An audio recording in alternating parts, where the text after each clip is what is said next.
Hello friends, welcome back to English basics class. ఈరోజు మన topic ఇంపారిటివ్ sentences. అసలు ఇంపారిటివ్ sentences అంటే ఏమిటి, ఇంపారిటివ్ సెంటెన్సెస్ని ఎక్కడ వాడతారు అనేది క్లియర్గా చూద్దాం. First, imperative sentence is nothing but మీరు మీ ఎదురుగా ఉన్న వ్యక్తికి పనులు చెప్పటం. ఇలా కూర్చో, వెళ్ళు, నడువు, లేదా స్లోగా మాట్లాడొద్దు, ఇలాంటి పనులు చెప్తాంగా. ఇలా పనులు చెప్పడాన్నే ఇంపారిటివ్ సెంటెన్స్ అంటాం. మరి ఇది ఎలాంటి సందర్భాల్లో వాడతాం? ఒకటి, మనం కమాండ్ చేసేటప్పుడు, అంటే కొంచెం పని గట్టిగా చెప్పేటప్పుడు వాడతాం. కూర్చో, నిలబడు, అసలు మాట్లాడొద్దు, ఇలాంటప్పుడు వాడతాం. రెండోది, ఇన్స్ట్రక్షన్స్ ఇచ్చేటప్పుడు. ఇన్స్ట్రక్షన్స్, ఎవరైనా మనల్ని ఏదైనా అడిగితే ఎస్, అది తీసుకో, అది పక్కన పెట్టు, ముందు ఈ పని చెయ్యు, తర్వాత ఈ ఆబ్జెక్ట్ వాడు, ఇలా మనం ఏదైనా ఇన్స్ట్రక్షన్స్ ఇచ్చేటప్పుడు వాడుతూ ఉంటాం. ఓకే. మూడోది, మనం ఎవరినైనా రిక్వెస్ట్ చేయాలంటే ఇంపారేటివ్ సెంటెన్సే వాడతాం. ఓకే, ప్లీజ్ నాకు ఇది హెల్ప్ చేయండి. ఓకే, లేదా ఇది నాకు చేసి పెట్టండి, ఇక్కడ సంతకం పెట్టండి. ఇలా ఎవరినైనా రిక్వెస్ట్ చేయాలన్నా సరే మనం ఇంపారేటివ్ సెంటెన్సెస్ వాడుతూ ఉంటాం. మరి ఇంపారేటివ్ సెంటెన్సెస్ ఎలా ఉంటాయి అనేది చూద్దామా. మనం ఇంగ్లీష్లో స్టేట్మెంట్ ఆర్డర్ ఏమనుకున్నాం? ఫస్ట్ సబ్జెక్ట్, తర్వాత వర్బ్, తర్వాత ఆబ్జెక్ట్ నౌన్, తర్వాత ప్లేస్, లాస్ట్లో టైం. మరి ఈ స్టేట్మెంట్ మనకు తెలుగులో ఎలా ఉంటుంది, దాన్ని ఇంగ్లీష్లో ఎలా కన్వర్ట్ చేయాలనేది ఒకసారి చూద్దాం. రైట్, ఇక్కడ మన సబ్జెక్ట్ ఎదురుగా ఉన్న వ్యక్తి, అంటే నువ్వు అంటాం. చిన్నపిల్లలు అయితే నువ్వు అంటాం, కొంచెం పెద్దవాళ్ళు అయితే మీరు అంటాం, ఒకరికంటే ఎక్కువ మంది ఉన్నా సరే మీరు అంటాం. ఎగ్జాంపుల్, నువ్వు వెళ్ళు. ఇక్కడ నువ్వు వెళ్ళు అనే దాంట్లో రెండు పదాలే ఉన్నాయి. ఒకటి నువ్వు అంటే సబ్జెక్ట్, నెక్స్ట్ వెళ్ళు అంటే సబ్జెక్ట్ ఉంది, వర్బ్ ఉంది. ఆ వర్బ్ మాత్రం బేస్ వర్బే వాడాలి, గోయింగ్ అలాంటివి ఏం వాడకూడదు. Okay, you go. ఓకే, నువ్వు రా, యు కమ్. లేదా నువ్వు కూర్చో, యు సిట్ డౌన్. నువ్వు నిలబడు, యు స్టాండ్ అప్. నువ్వు మాట్లాడు, యు స్పీక్. నువ్వు మాట్లాడొద్దు, యు డోంట్ స్పీక్. అయితే ప్రతిసారి నువ్వు వెళ్ళు, నువ్వు రా, నువ్వు తిను, నువ్వు మాట్లాడు అని నువ్వు అని పెట్టక్కర్లా. ఓకే, వెళ్ళు, కూర్చో, లేదా కూర్చోండి, నేను 5 minutesలో వస్తాను, కూర్చోండి. విచ్ మీన్స్ మన ఎదురుగా ఎవరైతే ఉన్నారో వాళ్ళకే చెప్తున్నాం కాబట్టి నువ్వు లేదా మీరు అని మీరు చెప్పాల్సిన అవసరం లేదు. అంటే సబ్జెక్ట్ మీరు చెప్పట్లే. సబ్జెక్ట్ తర్వాత మనం వర్బ్ పెట్టాలనుకున్నాగా, ఆ వర్బ్ నుంచి స్టార్ట్ చేసేద్దాం. ఓకే, గో అంటే వెళ్ళు, కమ్ రా, ఈట్ తిను, ఓకే, డ్రింక్ తాగు. అదే నెగిటివ్ చెప్పాలనుకోండి, డోంట్ పెట్టి ఇది వర్బ్ పెట్టండి. ఇక్కడ చూడండి, డోంట్ అని పెట్టి ఆ వర్బ్ అని పెట్టండి. ఓకే, డోంట్ గో వెళ్ళొద్దు, డోంట్ కమ్ రావద్దు, డోంట్ ఈట్ తినొద్దు, డోంట్ డ్రింక్ తాగొద్దు. ఓకే, డోంట్ ప్లే ఆడొద్దు, బాధపడొద్దు డోంట్ ఫీల్ బ్యాడ్, హ్యాపీగా ఉండు, బీ హ్యాపీ. ఇక్కడ ఉండు అనగానే మనం బీ అన్నాం, be happy. Is the clear? ఇలా మనం ఒక వర్బ్ వన్ని ఇలా చెప్పొచ్చు. రైట్, ఇక్కడ ఇంకొన్ని స్టేట్మెంట్స్ ఇచ్చాను, అవి చూడండి ఒకసారి. ఇక్కడ కూడా ఆల్రెడీ మన సబ్జెక్ట్ ఉన్నట్టే. ఓకే, నువ్వు తలుపు తెరువు, నువ్వు నీరు తాగు. ఇక్కడ ప్రతిసారి నువ్వు నువ్వు నువ్వు అని పెట్టలేం, కానీ ఇక్కడ ఆల్రెడీ సబ్జెక్ట్ ఉన్నట్టే. Subject you. ఓకే, ఇప్పుడు తలుపు తెరువు అని ఇక్కడ ఉంది కదండి, ఇందులో మన సెకండ్ బాక్స్లో ఏం పెట్టాలి? సెకండ్ బాక్స్లో వర్బ్ కావాలి కదా. ఇది ఓపెన్, ఇది ఆబ్జెక్ట్ నౌన్ అవుతుంది, ఇది third box. Okay, you open the door. మనం చూడండి, ఇక్కడ సబ్జెక్ట్ పెట్టాలి, అది మన ఇష్టం అండి. సబ్జెక్ట్ పెట్టినా పెట్టకపోయినా అది మన ఇష్టమే. యు అని సబ్జెక్ట్, అది మీ ఇష్టం. You open the door. Next, నీరు త్రాగు, డ్రింక్ వాటర్. ఇక్కడ వేచి ఉండు, వెయిట్ హియర్. ఓకే, పుస్తకాలు చదువు, రీడ్ ద బుక్స్. నిజం చెప్పు, టెల్ ద ట్రూత్. అబద్ధాలు ఆడొద్దు, డోంట్ టెల్ లైస్, లేదా డోంట్ లై అని డైరెక్ట్గా కూడా అంటూ ఉంటారు. అయితే నెక్స్ట్, ఈ నౌన్ ప్లేస్లో ఓన్లీ వస్తువులే వాడొచ్చా, పర్సన్స్ కూడా ఉండొచ్చా? ఎస్, అది ఒకసారి చూద్దాం. అతనిని నమ్ము. ఇక్కడ సబ్జెక్ట్ ఎవరు? ఓకే, పొరపాటున కూడా అతనిని అనే సబ్జెక్ట్ అనుకోకండి.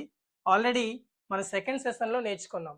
అతనిని, ఆమెని, వాళ్ళని, రాముని, సీతని అంటే ఇవన్నీ కూడా ఆబ్జెక్ట్ నౌన్స్ అనుకున్నాం. ఆబ్జెక్ట్లో ఉంటుంది, అంటే థర్డ్ బాక్స్లో ఉంటుంది. మరి ఫస్ట్ బాక్స్లో యు ఉన్నాడుగా, సరే. నువ్వు అతనిని నమ్ము, నువ్వు వాళ్ళని తిట్టొద్దు, నువ్వు ఆమెని పిలువు. ప్రతిసారి నువ్వు నువ్వు నువ్వు అంటే బాగోదు కాబట్టి ఇక్కడ మన సబ్జెక్ట్ని అవాయిడ్ చేసేద్దాం. Okay, right. సరే, అతనిని నమ్ము, ఇందులో ఏది ముందు రాయాలి? మన వర్బ్ ఏంటి? ట్రస్ట్, నమ్ము. మరి అతనిని అనడాన్ని హీ అందామా, హిమ్ అందామా? పేర్లు వస్తే పేర్లేనండి, ఓకేనా? పేర్లు వస్తే జస్ట్ అవి నౌన్స్ కింద పెట్టేస్తాం. ఎగ్జాంపుల్, రాముని నమ్ము, ట్రస్ట్ రాము. సీతాని నమ్ము, ట్రస్ట్ సీత. నరేంద్ర మోదీని నమ్ము, ట్రస్ట్ నరేంద్ర మోదీ. ఓకే, ఇలా ఏదైనా. ఫర్ ఎగ్జాంపుల్ నెగిటివ్, జాన్ని నమ్మొద్దు, డోంట్ ట్రస్ట్ జాన్. పేర్లు వస్తే పేర్లే ఇక్కడ, కానీ అతనిని, వాళ్ళని, ఆమెని అనేటప్పుడు ఆ ఆబ్జెక్ట్ ప్రొనౌన్స్ ఏవైతే ఉన్నాయో అవి మనం వాడాలి. నిన్న నేర్చుకున్నాక నేను ఆబ్జెక్ట్ ప్రొనౌన్స్, ఆ వీడియో చూడకపోతే ఒకసారి ఆ వీడియో చూసినాక ఈ వీడియో చూడండి, ఇంకా బాగా అర్థమవుతుంది. Okay, right. వాళ్ళని తిట్టొద్దు, నెగిటివ్ ఇది. Don't scold, don't scold. వాళ్ళని అంటే దెమ్. ఆమెని పిలువు, కాల్ హర్. కాల్ షీ అనాలా, కాల్ హర్ అనాలా? సో ఇది ఆబ్జెక్ట్ ప్రొనౌన్లో పెడుతున్నాం కాబట్టి కాల్ హర్. నెక్స్ట్, నన్ను అనుమానించకు. అనుమానించడాన్ని ఏమంటాం? సస్పెక్ట్ అంటాం. Don't suspect me. సో అదే ఇక్కడ అనుమానించకు అని కాకుండా నన్ను అవమానించకు, డోంట్ ఇన్సల్ట్ మీ. ఓకే, అవమానించడాన్ని ఇన్సల్ట్ అంటాం, అనుమానించడాన్ని సస్పెక్ట్ అంటాం. ఇలా మనం ఎన్ని వర్బులు నేర్చుకుంటే అంత మంచిది మనకు. ఓకే, మనం మాట్లాడేటప్పుడు మనకు వర్బులు రావనుకోండి, ఆ పనిని ఇంగ్లీష్లో ఏమంటామో మనకు తెలియదు అనుకోండి, ఒక్కొక్కసారి మనం ఆగిపోతూ ఉంటాం. అందుకే better we learn at least 500 verbs. ఒక 500 వర్బ్స్ అయినా నేర్చుకునే ప్రయత్నం చేయండి. Okay, try to learn at least 500 verbs. ఆ 500 వర్బ్స్ నేను మీకు ఫ్రీగా ప్రొవైడ్ చేస్తాను. నా దగ్గర ఒక పీడిఎఫ్ ఫైల్ ఉంది. మీరు వాట్సాప్లో మన నెంబర్ ఉంది కదండి, ఆ వాట్సాప్ నెంబర్కి జస్ట్ వర్బ్ లిస్ట్ అని మెసేజ్ పెట్టండి. మీకు వితిన్ ఒక 2-3 మినిట్స్లో మీకు ఆ వర్బ్ లిస్ట్ మీకు వచ్చేస్తుంది. జస్ట్ నేర్చుకోండి. Okay, so right. నెక్స్ట్, మమ్మల్ని ఇన్వైట్ చేయొద్దు. ఓకే, మమ్మల్ని ఇన్వైట్ చేయొద్దు. Don't invite us, don't invite us. దానిని అక్కడే ఉంచు.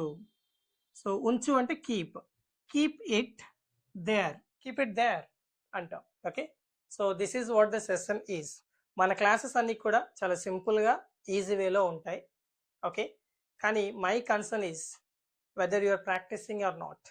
ఓకే, మీరు ప్రాక్టీస్ చేస్తున్నారా లేదా అనేదే నా concern. So unless we practice we can't speak out. అది మీకు తెలుసు, నాకు తెలుసు.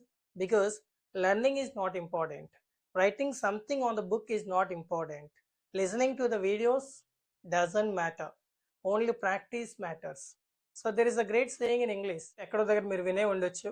So practice makes a man perfect. నేను ఒక 3 టాస్క్లు ఇస్తాను మీకు. ఈ 3 టాస్క్లో మీరు ఎన్ని టాస్క్లు కంప్లీట్ చేశారో నాకు కమెంట్ రూపంలో పెట్టండి. Okay, the first task is, ఒక అబ్బాయిని లేదా ఒక అమ్మాయిని మీ ఇంట్లో ఎవరో ఒకరిని ఫస్ట్ పిలవండి. ఓకే, కమ్ హియర్ అని పిలవండి. వాళ్ళ పేరు పెట్టి పిలవండి. Example, okay, Sita come here, Ramu come here. కొన్ని పెద్దవాళ్ళని ఇంగ్లీష్లో పిలవడానికి భయపడితే చిన్నపిల్లల్ని పిలవండి. ఓకే, ఏ సుబ్బు కమ్ హియర్, ఏ చింటూ కమ్ హియర్ అని పిలవండి. పిలిచి ఒక 4-5 కమాండ్స్ చెప్పండి, ఏదో ఒక command. Sit here, stand up, okay, go there, come forward, okay, move back, okay, turn your right, turn left, clap. ఇలా ఒక 4-5 ముందు రాసేసుకోండి, కావాలంటే రాసుకొని అతను రాగానే అతను విన్నా వినకపోయినా మీరు చెప్పేయండి పోనీ. కానీ ఎవ్వరు లేని చోటుకి వెళ్ళి చెప్పొద్దు ప్లీజ్, మీకు ధైర్యం రావడానికి చెప్తున్నా.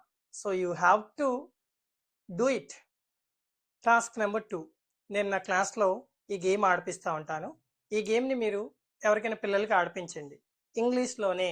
సార్ ఇంగ్లీష్లో గేమ్ ఆడిపించాలా? ఏ ఉండదు, కమాండ్స్తోనే మనం ఒక గేమ్ ఆడిపించవచ్చు. Okay, so the game is called pause and release. Pause and release. First ఒక 5-6 పిల్లల్ని తీసుకోండి, లేదా ఎవరైనా ఎంతమంది ఉన్నా పర్లేదు. Just give them commands. Okay, clap once అనగానే వాళ్ళు క్లాప్ చేయాలి. క్లాప్ ట్వైస్ 2 సార్లు క్లాప్ చేస్తారు. ఓకే, వాక్ నడుస్తారు. స్టాప్ ఆగుతారు. Okay, next sit down. ఇలా మీకు నచ్చిన కమాండ్స్ మీరు చెప్పొచ్చు, వాళ్ళు ఫాలో అవుతూ ఉంటారు. Okay, so when you say pause, pause అనగానే వాళ్ళందరూ ఆపేస్తారు. అలాంటి యాక్టివిటీ చేస్తూ ఉన్నా వాళ్ళు ఆగిపోతారు. ఓకే, ఇప్పుడు ఈ పాజ్ అన్న తర్వాత మళ్ళీ ఏమైనా కమాండ్స్ చెప్పండి, కానీ వాళ్ళు చేయకూడదు. ఎందుకంటే పాజ్ అన్నారంటే నెక్స్ట్ రిలీజ్, ఈ పాజ్ రిలీజ్ ఈ మిడిల్లో మీరు ఎన్ని చెప్పినా వాళ్ళు చేయకూడదు. ఓకేనా? సో అర్థమవుతుందా? మళ్ళీ మీరు రిలీజ్ చెప్పేసిన తర్వాత అప్పుడు మళ్ళీ మీరు ఏం చెప్తే అది వాళ్ళు చేయాలి. ఈ గ్యాప్లో ఎవరైతే మీరు చెప్పింది చేస్తారో వాళ్ళు eliminated. Okay, so this is the task number 2. చిన్న గేమే, ఇంట్రెస్టింగ్గా ఉంటుంది. మీరు చెప్పే కమాండ్స్ కూర్చోండి, నిలబడండి, లేదా పక్కన వాళ్ళని కొట్టండి, ఇలా ఏదైనా చెప్పుకోవచ్చు. ఓకే, సో దాన్ని బట్టి ఉంటుంది అనమాట. Now task number 3. ఓకే, ఇది కొంచెం ప్రొఫెషనల్గా చేద్దాం, గేమ్ లాంటిది కాకుండా. ఎవరైనా మనల్ని డైరెక్షన్స్ గురించి అడిగారు. ఫర్ ఎగ్జాంపుల్, నేను ఎలాగా రైల్వే స్టేషన్కి వెళ్ళాలి, ఈ దగ్గరలో ఏదైనా ఏటీఎం సెంటర్ ఉందా, ఇలా అడిగినప్పుడు మనం go straight first and take left, లేదా టేక్ ద ఫస్ట్ లెఫ్ట్. ఇలా వెళ్ళండి, స్ట్రైట్గా వెళ్ళండి, take the first left and walk up to 300 meters. ఒక 300 meters నడవండి స్ట్రైట్గా. Then again take right and walk up to 200 meters. On your left side లేదా on your right side you can see, లేదా you will see అనండి, you can see the bus stand. Bus stand కనిపిస్తుంది. Behind the bus stand, ఆ bus stand వెనక you will find the railway station. ఇలాంటి words ఏమైనా వాడడానికి try చేయండి. Okay, so this the task number 3. మీరు ఎన్ని టాస్కులు చేసినా పర్లేదు, 3 టాస్కులు కంప్లీట్ చేస్తే I feel very happy. So at least అవ్వకపోతే ఈ 3 ఏదైనా ఒక్క టాస్క్ అయినా మీ నోటి నుంచి బయటికి పలకాలి. సో అది మాత్రం మర్చిపోకండి. Okay, so see you in the next session. Take care, bye.